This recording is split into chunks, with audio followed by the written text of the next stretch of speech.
Today we have another young person with us as part of the Voice of the Young series. Hello, everyone. Good to be with you once again. Today we have Sumit Karn. He's an amazing young man, started from very, very humble beginnings and has a master's from an elite university in the US and is about to do a PhD there.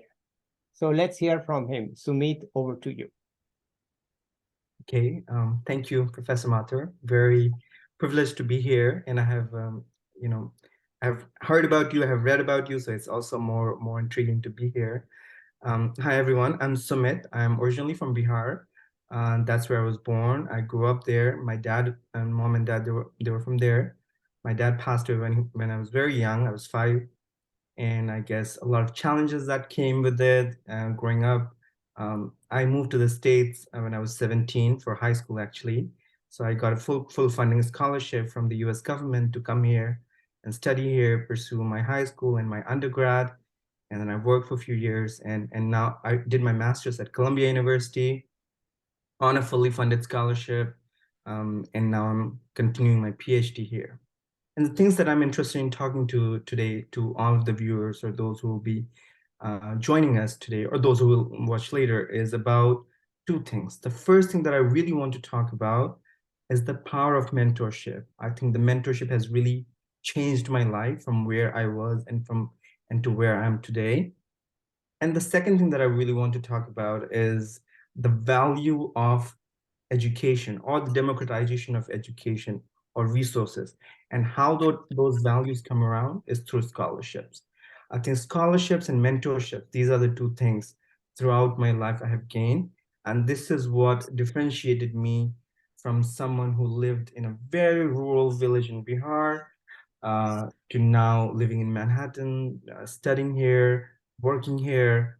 And yes, I think these are the things that I think I want to continue. Yeah. Okay. So I want to say that I'm mentor for 2.5 years for an organization called FEA. And I was going to tell Sumit about it. And then I realized he's been a mentor there for 4 years. So he started becoming a mentor for young people in India who are not doing as well as him because they were low income and they couldn't make it, but they're hardworking, motivated. And he's already been a mentor to them for 4 years. So I was very happy to read that. So it's not an abstract thing that he's talking about mentorship. So Sumit, I'm very proud of you for that. Let's go and please keep going. Yeah, so I think it has always been very important for me to give back, and in whatever ways I can give back. And I think mentorship has been that way, and scholarship has been that another way. Freedom Employability Academy, I think that's how I got to know about you, and I started following your work. But Freedom Employability Academy has been one of those incredible places where I had the good fortune to mentor some young individuals and see what they do in the future. Other than that, there are numerous other organizations. One of them is Udayan Care. So I've been mentoring many children through Udayan Care. Many of the children that I mentored through Udayan Care have gone on to receive fully funded scholarships from different universities across the world. One of them won Chevening Scholarship. And so this has been one way for me to give back, but it goes back to what I received, because I received a lot of mentorship in my own life. It started with my mother's guidance and her who she is. That's what I learned, and she was my first mentor in my life. But then moving on from mentor, I met some incredible people in my journey. One of the individuals that I met, Ajay Sahai, he was an incredible person. He used to go to different slums in India, in Delhi, and he would teach these slum kids. And I would go along with him to these different slums in Delhi. And this is 2011, 2010, 2011. And we would teach these kids. And one of the kids that we taught, Manisha, she like years later, like 4 years ago, she messaged me on Facebook that she's now works for an IT company and has her own home, rents her own home with her family. And so I've seen how much that sort of, that sort of creates the big picture of it, like how through mentorship you can do that. And after Ajay, I met many incredible mentors here in the States as well. Robert Frank was one of the mentors. So my undergrad was in journalism, and I worked as a journalist for a year or so in Washington, Everett Herald newspaper. And he was the editor there, Robert Frank. And I learned so much from him about what it is, how to find your purpose, what to do, what not. And so I And think let me just interrupt you. By Washington, you mean Washington State, not yes, yes, Washington, D.C. Not because most people around the world think of Washington as Washington, D.C., but there is also a state called Washington, which is very, very far from Washington, D.C. And so Sumit was there in Washington, D.C. yes. Yeah. Opposite Washington State. I was in the Washington State, not yeah, Washington, D.C. yeah, Right. I was on the opposite of the Washington DC. So Washington DC is in the East Coast, and Washington State is far West Coast. So I came to the Washington State for my high school. That's where I came to this exchange program from the US government. It's called Community College International Development Exchange Program. It was a fully funded program. I was one of the hand-selected students from the US Department of State who were brought here for that program, fully funded for a year. And we learned about the culture, we learned about journalism. I learned about journalism, other fellows learned different things. And I went back to India. And when I went back to India, I worked in Bihar. I worked for a Gates Foundation project in Bihar where I was building toilets for people there. And so I did that and decided to come back here for more further education. So I did my undergrad here in journalism. As I was saying, I worked as a journalist in Washington State, the other one, for Everett Herald newspaper. And but I didn't, to be very honest, I didn't find journalism what I thought it would be. I always thought that journalism would be very, like you could create change, but I think journalism is in some ways very, you could say that, what you're supposed to write there. So I think that was there. So the another field that I was very passionate about, and I think it comes from my own childhood because growing up in Bihar, I went through schools, where there would be no tables or benches. So I would sit on the floor. I remember taking, um, uh, we used to call it chadri or bori or something like that. We would put it in our bag and we would take it to the school and we would, put that and sit on that. I remember being in a school where it would be leaking from the roof in the rainy season. I remember being in a school where there would be no toilets, or if there is, very unclean toilet. And so I remember that experience of my own childhood, and I guess education was that is the reason why I decided to make education as my career and to create educational change. And so from journalism, I made this pivot to education where I started working for Washington State government, and I was working with one of their projects where I was working with the developmentally disabled youth in Washington State, Seattle, and helping them get education. So I did that for, please, yeah, you're muted. Yeah. Hang on. I want to go back to your school. How were Yeah. the teachers? I think that was also a big challenge. I remember teacher, I mean, of course, teaching in Bihar itself. So there were some teachers who were extremely amazing, but then there were some teachers who were not even sure what they were talking about. Of course, I was very young at that time, so I myself wasn't very aware of it. But yes, I think teachers was a lot of challenge. We used to have a lab room, but we never entered in that lab room because it would always be closed. We could never use it. We used to, so I think these were a lot of challenges teacher-wide we had Yeah. growing up. So how did you learn? How did you get your marks? How did you get where you were? I think one of the things that really helped with me was one of my teacher. He was not my school teacher, but he was my tuition teacher. So tuition is very common in Bihar where Yeah. students go and take tuition. So one of my tuition teachers, Sujit Verma, Guddu sir, I think he was my source of, he's the one who sort of inspired me to see a bigger picture of things. He was one of the person who let me see the bigger world. He showed me that it's not just my village, but there's a whole entire world out there. Mhm.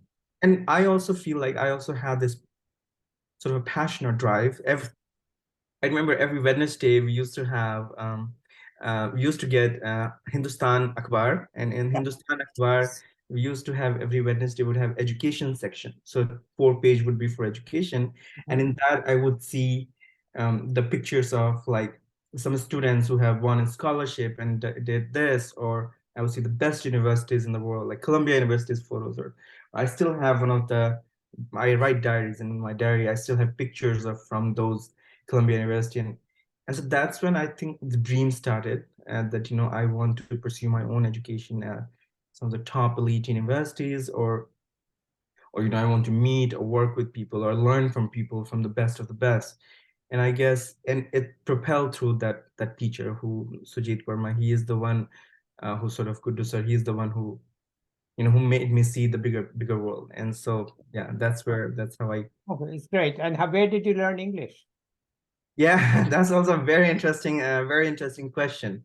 So I don't know if you're aware of the policies that came about in Bihar in 1900s, in late 1900s, was that even if you fail in English, it doesn't matter. You have to pass in all subjects, but even if you fail in English, you could still pass. You could Okay, still. all right. That created a lot of challenge, and many people didn't learn. But in some ways, I was always fascinated. I thought that English is a global language and I need to learn English in order to compete globally. I think that was the challenge that I had. That was the thing, that was the drive I had since beginning to learn about English. And that's how since my childhood, I was very, adamant towards learning English. And when I came here in the States for high school and college, I think sort of helped me. But before you came to the US, how good was your English? I think it was decent. I wouldn't say like I was very fluent or anything, but it was decent because I always valued English a lot. I always tried to learn. My Mama Ji, who lives in Delhi, he and me, we used to have a diaries where every day we would write, we would have 10 words from the newspaper and we would write it down and we would remember. So he always sort of inspired me to learn English really well. I think from him it sort of came about. Yeah. And who told you about this scholarship program, this exchange program? Yeah, so it also came about. So when I was in Delhi, I did my when I was in Delhi with my mamaji, I was staying there. I used to go and volunteer at different places. So Anna Nagar Slum was one of those. But I also used to volunteer at an NGO called Manzil. This is an NGO run by this incredible individual, Ravi Gulati. Yeah, Ravi Bhaiya, we used to call him. And that is how I learned about this fellowship. He was sort of a mentor for me and a very inspiring individual himself. He went to IIM Ahmedabad, left a corporate job, and went back to Delhi to start this NGO working with kids from low-income communities. And he's the one who sort of inspired me to sort of apply for this scholarship. And yeah, that's how I got to know about it and Okay. came to the States. So Yeah. I'll summarize it is that the system didn't do anything for you. It's these individuals, or it's your Mamaji, it's Sujit Verma in Bihar, Ravi Bhai in Delhi. These are the people who saw your potential and gave you the opportunity and the knowledge to get ahead, right? I would say so. Of course, I did, there was a school there, so I had the opportunity to learn. Of course, there was basic things available there, but that's why I was saying that this mentorship is so important, and I would urge every young individual in India to go find mentors, Yeah, someone that you look up to, someone that you think, and it doesn't have to be one way. You shouldn't think that you're just gonna take that from individual. yeah, It's not, never that way. As a mentor themselves, they also learn so much from mentees. yeah. So think of it both way. And so I agree that these are the individuals that sort of help me propel or help me see a bigger picture, or see a bigger world, that that I don't have to be limited in any of my doings. And yeah, so I So would. now you're going to do your PhD, okay? Yes. What do you see for yourself in the future? Yeah, so I'm interested in academia. So I am interested in teaching at a university. I'm also interested in research, pursuing research and actually see seeing the impact of that research, something that does come about in like policy change or something. So my master's that I did here with my advisor, Dr. Oren Pismoni Levy, is the same person that I'm going to do my PhD with here. And in my PhD, I'm interested in studying how public opinion. I feel like in India, everybody has some sort of opinion. When I remember traveling in trains and people would sit next to me, would say, this person should be the president, you know, this person should be the prime minister, and this is how our education should be. So I feel like everybody has opinion, but that opinion, how does that translate into policy making, especially education policy making, which is what I'm very passionate about. And research says that education leads into a better economy. So we need better education policies in order for a better economy for the country. But yeah, so I'm interested in seeing that. But within that, I'm also interested in seeing how different factors play a role. So, for example, how individuals' religious beliefs play a role in that, how individuals' socio-political attitude, so their political affiliation with any particular party, how these sort of things play a role. And I'm interested in seeing particularly in South Asia, primarily in India, I guess. Yeah. Yeah. Okay, great. That's you still have to define your thesis topic. You're just starting. It takes time Yes, very to beginning. actually define your thesis topic and to get it done. And it's an incredible story. I'm happy to hear the story from you. And you have any final words you want to add? Yeah, I think the two things that I really wanted to add was, of course, the mentorship. I did Yeah, share, we've been through that, right? yeah, how important is mentorship. But I also wanted to share scholarships. One thing that I think, we didn't cover too much about scholarships is in my journey, I'm here because of the opportunities that I have received and the people who have shown these opportunities. And many of my friends who were a lot smarter than me, and I know that they were much more intelligent. Someone wanted to become a scientist at NASA, and right now he's selling vegetables in my village.